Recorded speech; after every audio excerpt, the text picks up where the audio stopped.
Édifiez-vous davantage avec ces différentes thématiques scrutées par le révérend pasteur Zacharie Kabengele.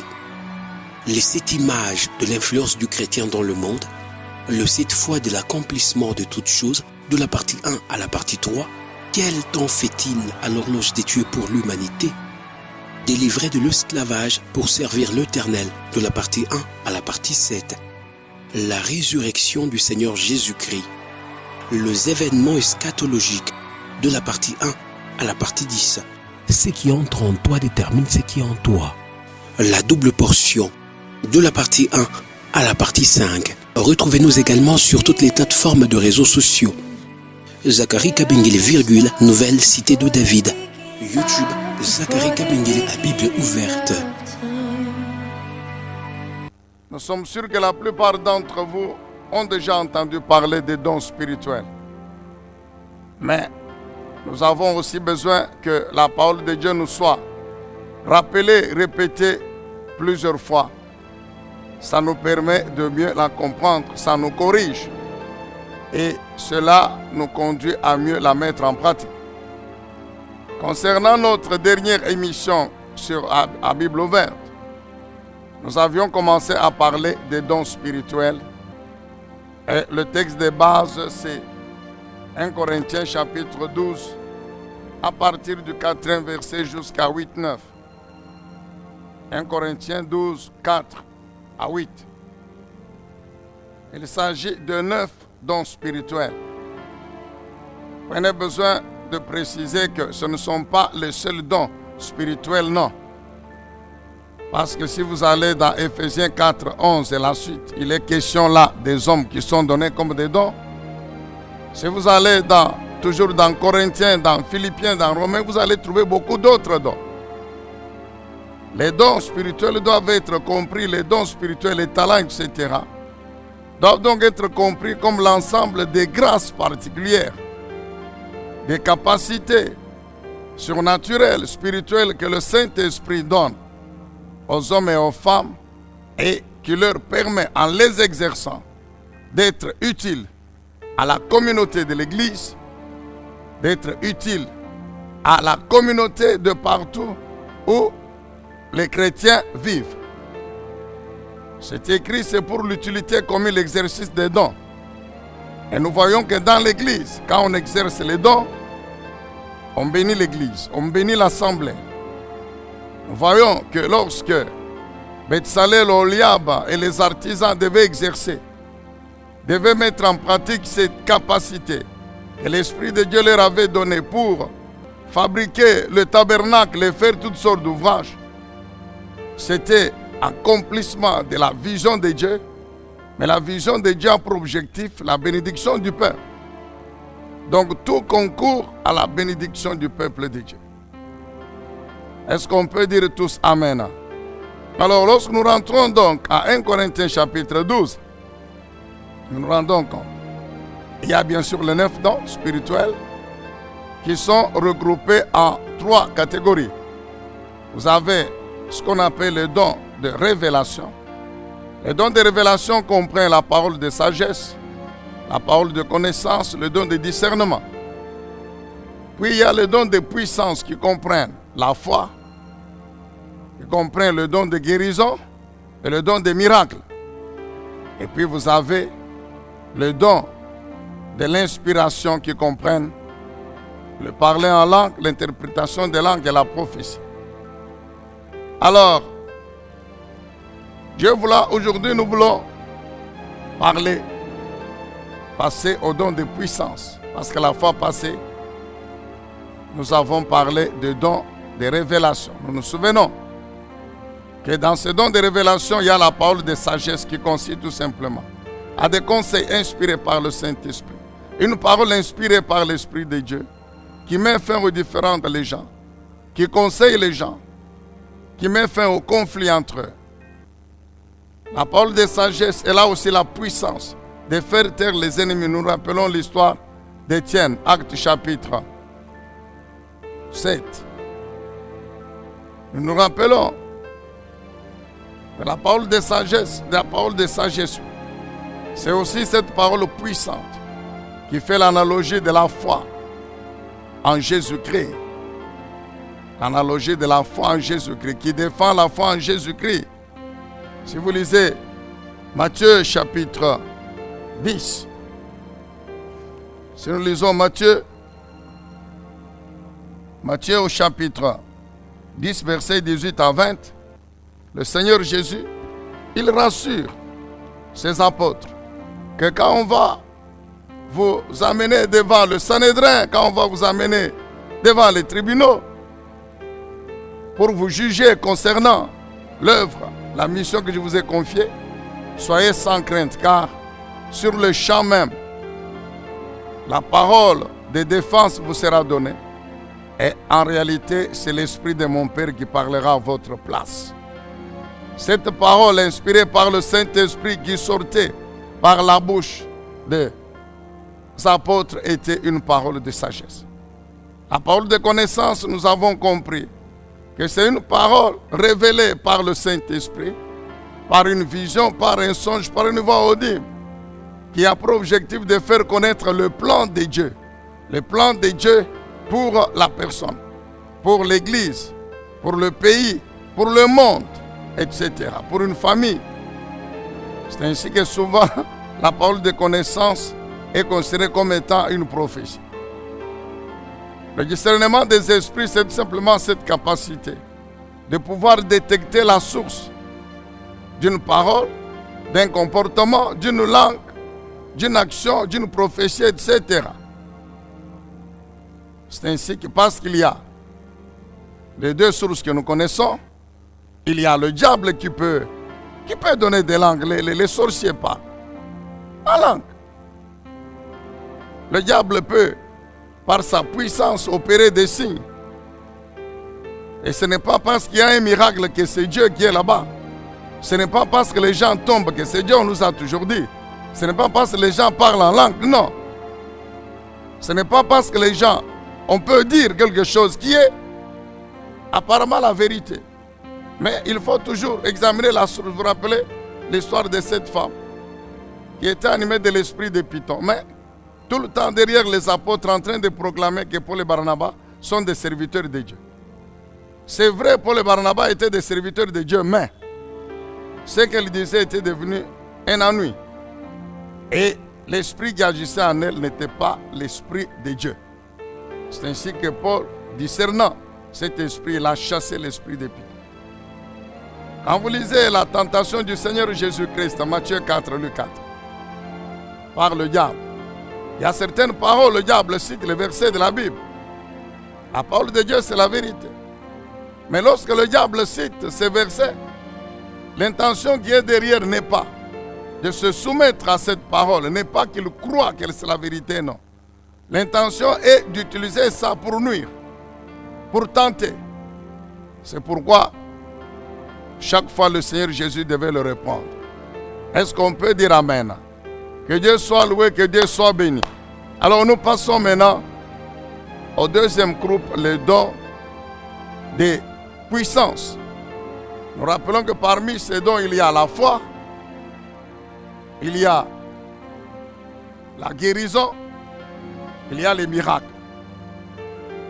Bien-aimés, nous prions que le Saint-Esprit puisse nous aider, vous aider à ouvrir vos oreilles pour mieux et votre intelligence pour mieux comprendre cette parole. La foi. De quelle foi il s'agit? Ici, nous allons parler de la foi principalement à deux dimensions, à deux niveaux. Le premier niveau qui est concerné dans 1 Corinthiens chapitre 12, c'est quelle foi? Qui est concerné dans 1 Corinthiens chapitre 12, c'est quelle foi?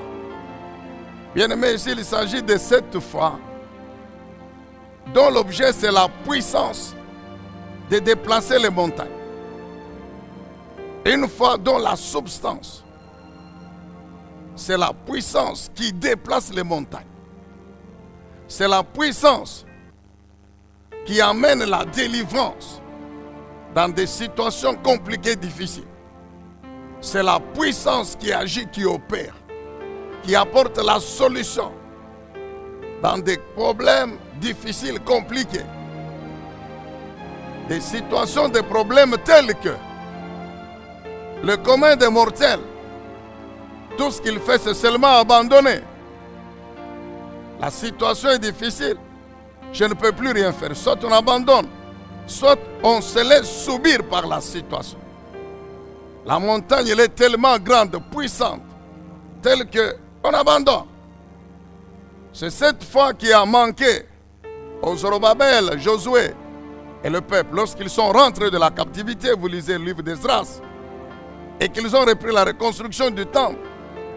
L'ennemi, le diable, a utilisé des hommes, des femmes représentant encore du pouvoir de Babylone pour les stopper. L'opposition était tellement puissante qu'ils ont effectivement stoppé les travaux, sont rentrés dans leur maison. Cela a duré plus de 15 ans. Il a fallu que le Seigneur intervienne pour susciter les deux prophètes âgés, Zacharie. Et c'est principalement Zacharie qui va dire à Zorobabel, maintenant lève-toi.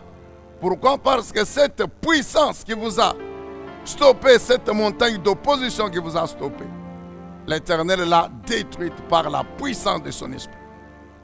Alors, ces gens, ils ont manqué cette foi-là. Et nous allons voir qu'il y a des gens, comme les Bartimée, comme cette femme qui a saigné pendant 12 ans, qui l'ont manifesté. Mais, nous lisons d'abord un texte. Nous sommes dans Matthieu chapitre 17. Nous lisons l'évangile de Matthieu.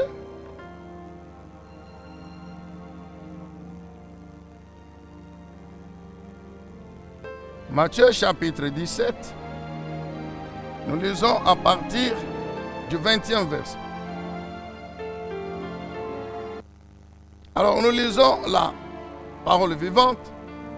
Matthieu 17. 20e verset. La Bible dit ceci. Parce que vous n'avez pas assez de foi, leur répondit-il, car vraiment, je vous l'assure, si vous aviez la foi, même si elle n'était pas plus grosse qu'un grain de moutarde ou de sénévé, vous pourriez commander à cette montagne, déplace-toi d'ici jusque là-bas, et elle le ferait, rien ne vous serait impossible. Alors si vous ajoutez Matthieu chapitre 21 à partir de 21, c'est la même pensée. Amen, bien-aimé dans le Seigneur. Ici, le Seigneur, il est en train de parler aux disciples. Nous savons, si vous lisez le verset qui précède, il était question de la délivrance d'un enfant qui était possédé par des démons. Les apôtres ont tenté de chasser le démon n'est pas parti. Et les parents des parents ont fait le rapport à Jésus en disant, tes disciples n'ont pas été en mesure de le faire. Bien sûr, le Seigneur, maintenant, reprenant les disciples, les apôtres, leur dit, c'est parce que vous avez manqué de foi. Car si vous aviez la foi, juste petite, aussi petite, qu'un grain de moutarde ou de sénévé, vous allez dire à la montagne, déplace-toi. Vous n'allez pas échouer à chasser les démons. Les démons allaient vous obéir. Nous savons que par après, sera ajouté, mais ce type de démon part par le jeûne et la prière. Bien aimé, l'enfant dont il est question ici, je dis, c'est cette conviction dans le cœur, dans l'esprit, que malgré la gravité de la situation, malgré la gravité, malgré l'auteur de la puissance de l'ennemi, malgré, mais moi je crois que mon Dieu, mon Seigneur Jésus, a la puissance de me délivrer. C'est une foi telle que, c'est cette foi que le Seigneur Jésus-Christ a recherché auprès des sœurs de Marie, Marthe, des sœurs de Lazare, Marthe et Marie. C'est cette foi quand il leur dit, il dit à Marthe que si tu crois, tu verras la gloire de Dieu. Jésus voulait que Marthe comprenne plus tard, Marie, que même si votre frère Lazare est déjà enterré, que ça fait 4 jours, même si son corps est déjà pourri, détruit, mais je veux que vous compreniez que moi, Jésus, j'ai la puissance de le faire sortir. J'ai la puissance de le faire sortir de la tombe. C'est cette fois que Jésus cherchait auprès de Marie. et de Marthe, les sœurs de Lazare. La foi que rien n'est impossible à notre Seigneur Jésus-Christ. C'est cette foi que le Saint-Esprit, qui est l'ange de l'Éternel, que Dieu lui-même a cherché auprès d'Abraham et de sa femme Sarah. Vous lisez Genèse chapitre 17 et 18. Ils étaient vieux. Abraham lui-même décrit sa situation à Dieu comme si Dieu n'était pas informé. J'ai 99 ans, bientôt 100 ans, je n'ai plus de sentiments, je suis un vieux croulant, ma femme elle est vieille, elle n'a plus de menstruation, elle n'a plus d'ovulation, elle peut-elle encore enfanter? Prends Ismaël.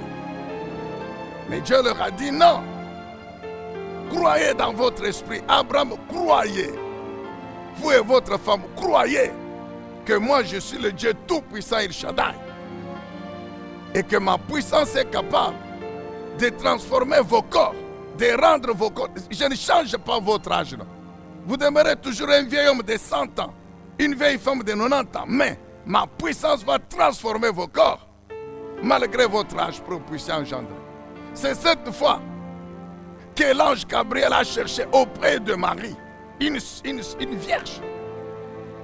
L'ange lui dit, tu vas concevoir. Marie dit, comment cela va se faire? Je ne suis pas mariée. Ceci, cela. Mais l'ange lui a dit, non, le Saint-Esprit descendra sur toi. C'est la puissance de l'Esprit de Dieu, du Dieu très haut, qui va amener l'enfant dans ton sein. Il fallait que Marie croie que rien n'est impossible à Dieu, que la puissance de Dieu opère au-delà des lois naturelles, au-delà de ce qui est physique humain. Amen, bien-aimés dans le Seigneur. C'est cette foi que Bartimée a eue. Nous connaissons l'histoire de Bartimée, fils de Timée, cet homme qui était aveugle. Mais Jésus passait. Il a entendu la foule passer. Et Jésus au milieu de la foule, devant la foule. La foi dans l'esprit de Bartimée l'a poussé à crier. Jésus, fils de David, aie compassion de moi, aie pitié de moi. Jésus qui, fils de David. Bartimée a cru dans son esprit que Jésus est réellement le Messie. Car fils de David, c'est l'un des titres messianiques de Jésus, qui veut dire le Messie, le Sauveur. Donc Bartimée a cru que Jésus a la puissance de m'ouvrir les yeux. Et il a ouvert la bouche pour libérer cette foi. Amen, bien-aimé dans le Seigneur. Il a cru que ce que les pharisiens, les sacrificateurs n'ont jamais réussi à faire, Jésus a la puissance de le faire. Alors c'est ici qu'il a libéré cette foi. C'est cette foi bien-aimée qui a animé cette femme qui a saigné pendant 12 ans. Nous connaissons très bien cette histoire. Elle a été chez le médecin. Elle a tout dépensé, rien. Mais ce jour-là, toujours au milieu de la foule, elle s'est dit non. Je n'ai pas besoin de parler comme Bartimée. Mais si je touche seulement le pan de la robe de cet homme qu'on appelle Jésus, je suis sûr que j'ai le miracle, je suis guéri. Et c'est ça qu'elle a fait. Elle s'est limitée, elle a cru dans son esprit et elle a parlé dans son esprit. Elle n'a pas ouvert la bouche, mais son esprit a proclamé. Vas-y, touche. Elle a fait cela, elle a été guérie. Bien-aimé, c'est cette foi, dans le nom de Jésus-Christ, cette foi en notre Dieu, qu'il n'y a aucune situation, si grave soit-elle, si puissante soit-elle, qui peut être un obstacle au déploiement de la puissance de notre Dieu. C'est cette foi qui a animé les apôtres Pierre et Jean devant le paralytique de la porte du temple appelé la Belle. Qu'est-ce que l'apôtre Pierre a dit à cet homme? Nous n'avons pas l'argent à te donner, non. Mais moi, Pierre, je crois. Et je vais te donner le nom de Jésus. Au nom de Jésus, lève-toi et marche. Qu'est-ce que ça signifie encore, mon frère? Lorsque l'apôtre Pierre a dit à cet homme que au nom de Jésus, lève-toi et marche. C'est-à-dire, en proclamant cela, il a proclamé la foi dans son esprit. Quelle foi? Que le nom de Jésus a la puissance de guérir toute maladie, y compris l'infirmité. Pierre a cru que le nom de Jésus a la puissance de détruire l'infirmité dans les jambes de cet homme et de le restaurer, de le redresser. Il a cru dans son esprit et il a ouvert la bouche pour libérer cette parole de cette foi. Quand il a dit ça, je te donne le nom de Jésus. Au nom de Jésus, lève-toi et marche. Au fait, il a fait ce que les anglophones appellent he launched to launch. C'est comme si, donc, il a libéré la puissance, tout cette œuvre, la puissance du nom de Jésus dans le corps de cet homme. Bien-aimé, la foi qui déplace les montagnes, le don de la foi dont il est question dans 1 Corinthiens 12. Bien-aimé, c'est cette foi dans le nom de Jésus. C'est-à-dire que le nom de Jésus a la puissance de tout faire et qu'il n'y a rien qui peut s'opposer à la puissance du nom de notre Seigneur. Je crois que les chrétiens allaient dire Amen et acclamer le Seigneur. Bien-aimé, c'est vrai, c'est un don spirituel. Mais ça, c'est un don que tout le monde peut désirer. Voyez l'apôtre Paul, quelque part, il dit aspirez aux dons les meilleurs. Mais je crois que, bon, écoutez, il n'y a pas de dons plus grands que les autres. C'est vrai, la Bible explique aussi. C'est pourquoi la Bible dit le Saint-Esprit à l'un donne ceci à l'autre. Mais un don comme celui de la foi. Bien-aimé, comme tous les jours ou dans notre vie, il y a des jours où nous sommes exposés à ces épreuves les plus terribles. Des jours où nous sommes confrontés à ces combats les plus terribles. Des jours où nous sommes confrontés à la puissance de la mort, bien-aimé. Oh, mais nous avons besoin de manifester cette foi. Donc, d'avoir cette foi ici. Nous avons, chacun doit désirer une telle foi. Parce qu'un jour, tu seras confronté à des situations compliquées, mon frère. Est-ce que tu peux dire Amen? C'est cette foi, le don de la foi, dont l'objet, la substance, c'est la puissance. Mais la puissance de qui? De Dieu. La puissance, c'est cette foi qui déclenche la puissance de Dieu, du nom de Jésus-Christ. Et quand cette puissance se déploie, c'est cette foi qui consiste à croire que rien ne peut s'opposer à la puissance de Dieu. C'est cette foi qui était dans l'esprit de Job. Au point que, ayant tout perdu, il ne lui restait que la femme, les enfants détruits, les biens, tout ça, la santé détruite. Mais cet homme avait la foi dans son esprit. C'est ainsi que dans Job 42, verset 1er, il dit quoi? Yahweh éternel, mon rédempteur, je reconnais que tu peux tout faire, tout faire.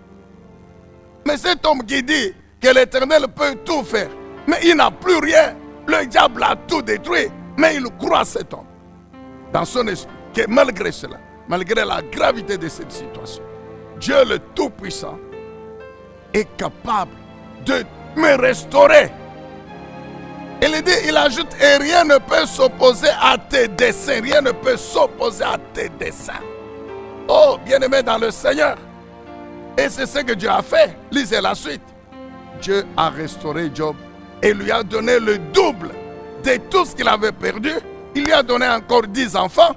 Il lui a donné le double de tous les biens, les bêtes, tout ce qu'il avait perdu. Et la Bible ajoute que la période de la vie de Job après la souffrance était de loin plus bénie. Je dis bien de loin plus bénie. Et Job a vécu encore 140 ans. Dis encore Amen, acclame le Seigneur.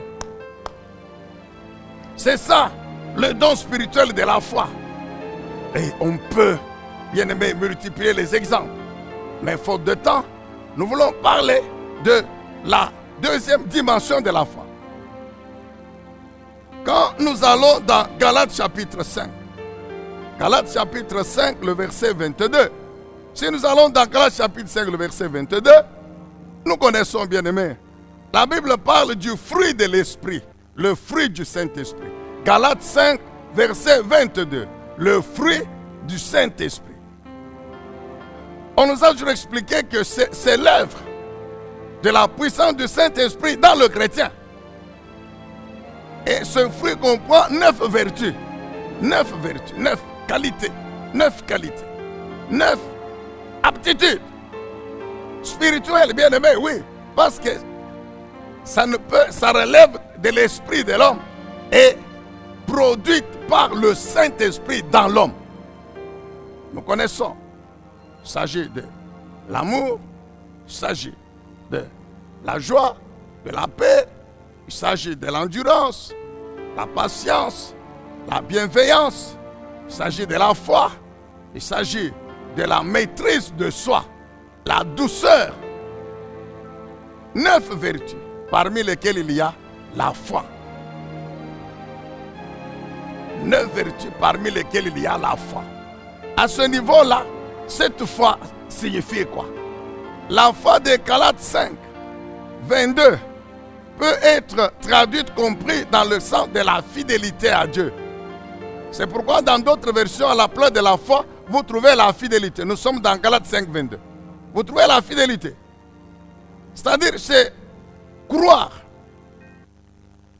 en la totalité de la parole de Dieu, croire que cette parole est la vérité et que si je la pratique, je la mets en pratique, j'obéis à cette parole, bien sûr, je sers Dieu et ma vie sera bénie, transformée par la puissance de cette parole.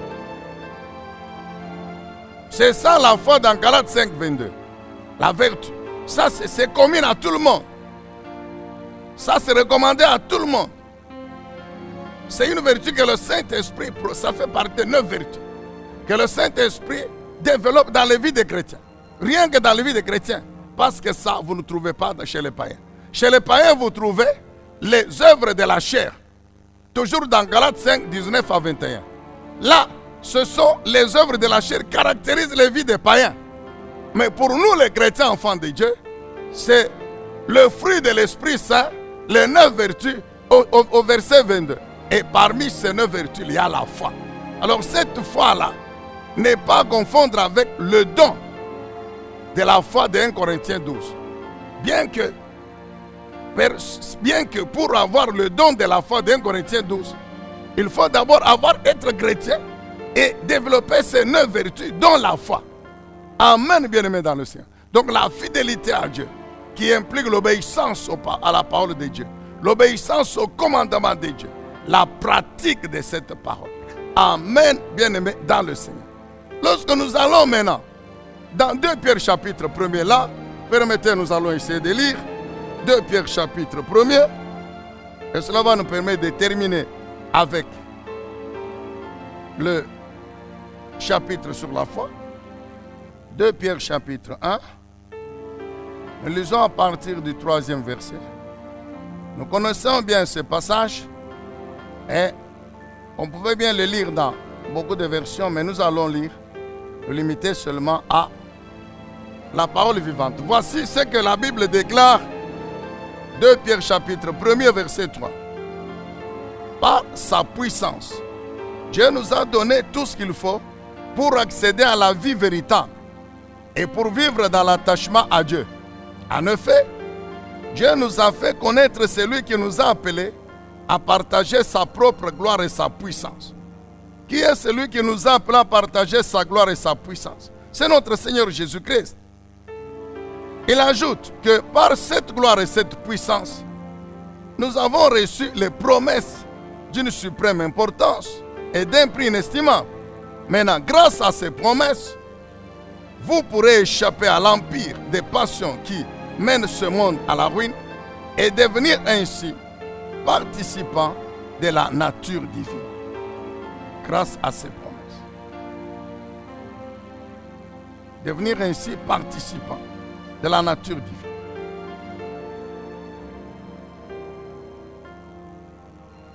La Bible dit ceci. À cause de cela, faites tous vos efforts. Amen. À cause de cela, faites tous vos efforts pour joindre.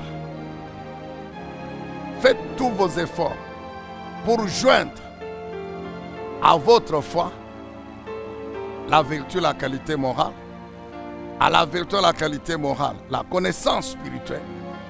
À la connaissance la piété ou l'attachement à Dieu, à la piété, l'amour fraternel, à l'amour fraternel, voilà, à l'amitié fraternelle, l'amour tout court. Amen, bien-aimés dans le Seigneur. Donc nous trouvons dans ce passage de 2 Pierre chapitre 1er, où il est question de la foi. De quelle foi encore? C'est la foi qui est comme une vertu spirituelle, elle-même une vertu spirituelle. C'est la foi dont nous avons dit la foi en la parole de Dieu. La foi que la parole de Dieu est la vérité. Et que si je suis fidèle à cette parole, si je mets en pratique cette parole, ma vie sera transformée, elle sera bénie. Maintenant, pour justifier cette foi, pour démontrer cette foi, manifester cette foi, il y a un certain nombre de vertus qu'il faudra aussi développer. Amen, bien-aimés dans le Seigneur. C'est ça ce que ça veut dire. Bien sûr, des vertus qui sont aussi l'œuvre. Ces vertus ici, si vous allez dans Galates 22, vous retrouvez pratiquement la même chose, bien que c'est exprimé par des mots différents. Amen, bien-aimés dans le Seigneur. Que Dieu soit loué, que Dieu soit béni. Enfin, concernant toujours la foi, si vous lisez 2 Corinthiens chapitre 5, le verset 7, 2 Corinthiens 5, 7, nous connaissons ce petit verset, ce court verset, je voulais dire, qui dit quoi? Nous marchons par la foi et non par la vue. Nous marchons par la foi et non par la vue. C'est-à-dire, nous vivons par la foi et non par la vue. Alors, dans ce verset-là, la foi comprend les deux dimensions. Il y a la foi, fidélité à la parole de Dieu, définie par rapport à la parole de Dieu, caractérisant la vie de tous les jours. Mais il y a aussi la foi étant donc comme ce don de 1 Corinthiens chapitre 12. Hein?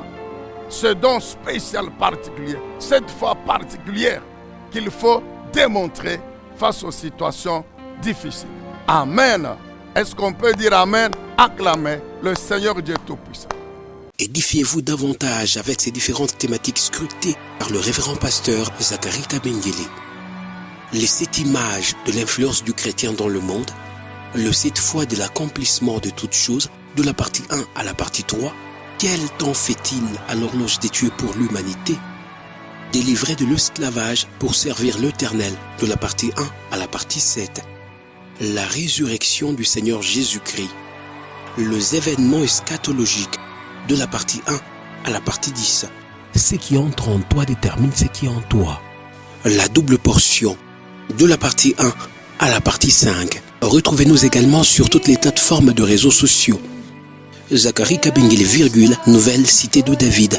YouTube, Zacharie Kabengele à Bible ouverte.